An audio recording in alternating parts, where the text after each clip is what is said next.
The Tiger tank was supposed to be unstoppable. Thick armor, an 88-millimeter gun that could destroy almost anything before it got close. German crews believed that once a Tiger rolled onto the battlefield, victory was almost guaranteed. But there was one tank that refused to play by Germany's rules. The Soviet T-34. It wasn't the biggest. It wasn't the most heavily armed, but it became one of the deadliest nightmares the Tigers ever faced. Here's why. When Germany invaded the Soviet Union in 1941, its panzer divisions expected another easy victory. Instead, they ran into the T-34, and everything changed. German anti-tank guns bounced shells off its armor. Tank crews reported seeing rounds literally ricochet away without causing serious damage. Many soldiers thought they were facing a completely new generation of warfare. The T-34's secret wasn't just its armor, it was the way that armor was designed. Instead of using thick vertical plates, Soviet engineers sloped the armor sharply. That simple design made enemy shells far more likely to deflect instead of penetrating. It also made the armor effectively thicker without adding extra weight. Then there were the tracks. While German tanks often bogged down in mud and snow, the T-34's wide tracks let it power through terrain that stopped entire German formations. During the brutal Russian winters, when Tigers struggled with frozen engines and mechanical breakdowns, T-34s kept moving. And in war, the tank that keeps moving usually wins. Now let's be clear. In a straight one-on-one duel at long range, the Tiger usually had the advantage. Its famous 88-millimeter gun could destroy a T-34 from well over a kilometer away, often before the Soviet crew even realized they were being targeted. But that's not how the Eastern Front was fought. The Soviets didn't rely on one tank beating one Tiger. They relied on hundreds. Factories deep behind the Ural Mountains produced T-34s at an unbelievable pace. Entire production lines worked around the clock. While Germany struggled to replace a destroyed Tiger, the Soviet Union could send dozens of fresh T-34s to the front. By the end of the war, over 84,000 T-34s had been built. For comparison, Germany produced only about 1,350 Tiger I tanks. That difference changed everything. A Tiger crew might destroy 5, 10, even 20 T-34s. But eventually, another wave appeared, and another, and another. The T-34 wasn't trying to be the strongest tank on the battlefield. It was designed to be good enough, reliable enough, and cheap enough to overwhelm Germany through numbers. Then came the upgrade. In 1944, the Soviets introduced the T-34-85. The larger 85-millimeter gun gave Soviet crews a real chance against Tigers, especially at closer ranges. It also featured a 3-man turret, allowing the commander to focus entirely on spotting enemies instead of loading shells, a huge improvement during chaotic combat. Suddenly, the balance started shifting. Battles like Operation Bagration saw massive formations of T-34-85s smash through German defenses, destroying armored units that included Tigers. German commanders were no longer asking how to defeat Soviet armor. They were asking how to survive it. Even Tiger ace crews admitted that fighting endless waves of T-34s was exhausting. Ammunition ran low. Fuel disappeared. Mechanical failures increased. No matter how deadly the Tiger was, it couldn't be everywhere at once. That's the part many people forget. The Tiger wasn't defeated because it suddenly became weak. It was defeated because the T-34 made it impossible for Germany to keep up. One Tiger took enormous amounts of steel, skilled labor, and time to build. A T-34 could be built faster, repaired quicker, and sent back into battle almost immediately. It was a machine built not just for combat, but for winning an entire war. By 1945, Soviet T-34s were rolling through Berlin itself, passing the burned-out wrecks of Germany's once feared Tigers. The tank that had shocked Germany in 1941 had survived the entire war, and in the end, it helped bury the legend of the unstoppable Tiger forever. Imagine being a Tiger tank commander in 1944. For months, your biggest advantage was simple. Nothing the enemy had could reliably kill you from the front. Then, almost overnight, British tank crews started knocking Tigers out from distances they thought were impossible. The reason? The Sherman Firefly. It looked almost identical to the ordinary American Sherman tank. Same hull, similar shape. From a distance, it was easy to mistake one for the other. That mistake often became a Tiger crew's last. The Firefly wasn't a completely new tank. It was a standard Sherman transformed into one of the deadliest Tiger killers of World War II. Its secret was the legendary British 17-pounder gun. This weapon changed everything. The standard Sherman struggled against Germany's heavy armor. Against the Tiger, its gun often couldn't penetrate the thick frontal armor unless it got dangerously close. The Firefly didn't have that problem. Its 17-pounder fired armor-piercing rounds at incredible velocity, giving Allied crews the ability to punch through a Tiger's armor at ranges where ordinary Shermans had almost no chance. For the first time, Tiger crews realized they could be the ones getting hunted, and they noticed. German intelligence quickly identified the Firefly as the most dangerous Allied tank on the battlefield. Orders were reportedly given to destroy Fireflies before engaging any other Sherman. That tells you everything. The Firefly became the priority target. British crews knew this too. Many tried to camouflage the tank's long barrel by painting parts of it or covering sections to make it resemble the shorter gun of a regular Sherman. Every second of confusion increased their chances of surviving. Because once a Tiger recognized a Firefly, it became target number one. The Firefly earned its reputation during the Battle of Normandy after D-Day. The thick hedgerows of France created deadly ambushes. Visibility was poor. Tanks often spotted each other at the last possible moment.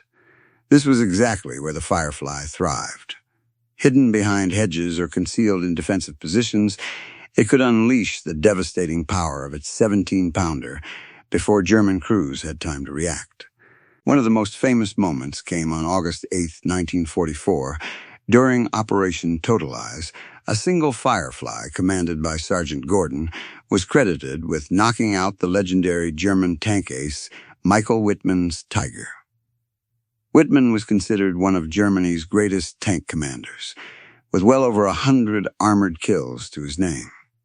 Within seconds, his Tiger exploded.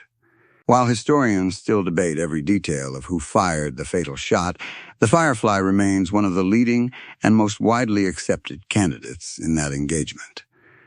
Whether it was that exact shell or not, one fact is undeniable. The Firefly had become capable of destroying even Germany's most feared Tiger crews. But it wasn't perfect. The massive 17-pounder barely fit inside the Sherman turret. British engineers had to redesign the interior, relocate the radio, and remove space that crews desperately needed. Reloading was cramped. The long barrel also made maneuvering through forests and narrow streets much harder. And unlike the Tiger, the Firefly's armor remained relatively thin. If a Tiger fired first, the Firefly usually didn't get a second chance. That's why British crews relied on teamwork. Most armored troops mixed one Firefly with several standard Shermans. The regular Shermans engaged enemy positions, while the Firefly stayed slightly behind, waiting for the perfect shot against German heavy armor. It was patience over brute force. By the end of the war, Fireflies had become one of the most feared Allied tanks on the Western Front. Tiger crews no longer assumed every Sherman was an easy kill.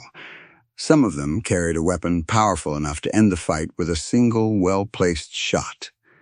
The Tiger was still a terrifying machine. Its armor was thick. Its gun was deadly. Its reputation was legendary. But the Sherman Firefly proved that superior firepower, smart tactics, and disciplined crews could tear down even the myth of Germany's unstoppable Tiger. Sometimes, the most dangerous weapon on the battlefield wasn't the biggest tank. It was the one the enemy didn't recognize until it was far too late. By 1944, Germany had a problem. The Tiger was still feared. Its armor was still thick. Its legendary 88mm gun could still destroy enemy tanks from incredible distances. But then, the Soviet Union unleashed a monster built for one purpose: destroying Germany's heaviest armor. The IS-2, named after Soviet leader Joseph Stalin, the IS-2 wasn't designed to fight light tanks. It was built to crush Tigers, smash bunkers, and punch holes through anything standing between the Red Army and Berlin. And the first thing everyone noticed was the gun. A massive 122mm cannon. This wasn't just another tank gun. It fired shells weighing around 25 kilograms, more than twice the weight of the Tiger's famous 88mm rounds. When an IS-2 fired, it didn't just penetrate armor. The impact alone could rip apart turrets, crack armor plates, destroy internal components, and send deadly fragments flying through the fighting compartment. Even if a Tiger wasn't completely penetrated, the sheer force of the hit could leave it disabled, or its crew unable to continue fighting.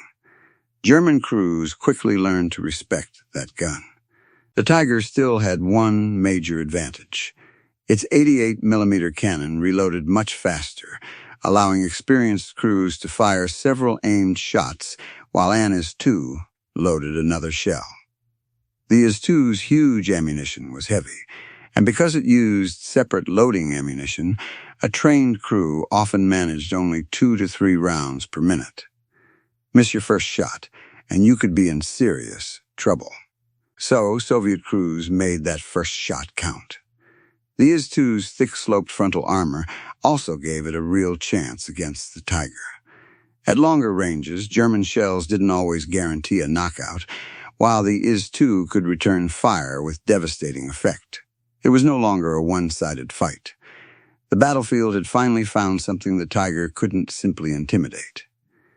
Then came 1945. As the Red Army pushed into Germany itself, IS-2s spearheaded assaults against heavily defended cities. Unlike the Tiger, which had originally been designed primarily to destroy tanks, the IS-2 excelled at breaking fortified positions. Its enormous high-explosive shells blasted apart concrete bunkers, anti-tank guns, barricades, and entire building facades that sheltered German defenders. One shot could turn a strong point into rubble. During the Battle of Berlin, IS-2s led Soviet armored columns through streets packed with resistance. Every intersection could hide anti-tank weapons. Every ruined building could conceal German troops. Yet the IS-2 kept moving forward, using its massive gun to blast open paths that lighter tanks simply couldn't. German reports from the final months of the war frequently warned about heavy Soviet tanks appearing in greater numbers. By then, Germany could no longer replace its losses. Every destroyed Tiger was becoming impossible to replace. The Soviets, meanwhile, kept advancing. The IS-2 wasn't produced in the same overwhelming numbers as the T-34. Only about 3,800 were built during the war. But they didn't need tens of thousands. They were deployed where they mattered most, at the hardest points of the battlefield, where German heavy tanks and fortified defenses had to be broken. One successful IS-2 attack could open the road for hundreds of other Soviet vehicles. The Tiger remained one of history's most iconic tanks. Its crews earned a fearsome reputation. Its gun was legendary. Its armor inspired fear across Europe. But legends don't win wars by themselves. The IS-2 proved that overwhelming firepower, improved armor, and relentless offensives could match and defeat Germany's most feared machines. By the spring of 1945, its two tanks were rolling through the heart of Berlin itself. The once feared Tiger was no longer the hunter. It had become the hunted. And as Soviet flags rose over the ruins of the German capital, the IS-2 stood among the armored giants that helped bring the Third Reich to its final collapse. The Tiger's legend survived. But the war didn't. And tanks, like the IS-2, made sure of that.